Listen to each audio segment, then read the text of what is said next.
and welcome to a new show. This is called How to Make Garlic and Fine Herb Soft Cheese Sandwich, Double Edition.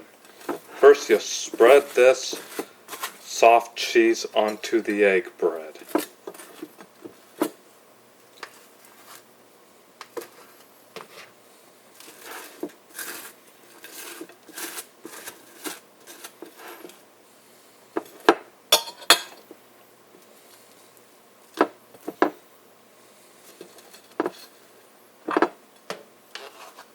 First sandwich is done, now time to do the other one.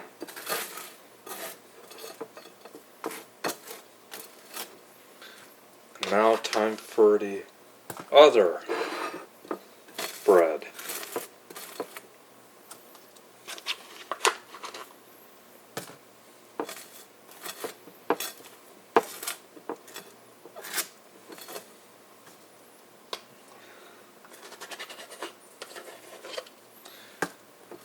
Okay, time to put it all together. And here is your garlic and fine herb soft cheese sandwiches on egg bread. Thank you. It's ready to eat, to enjoy, and it's served. Thank you.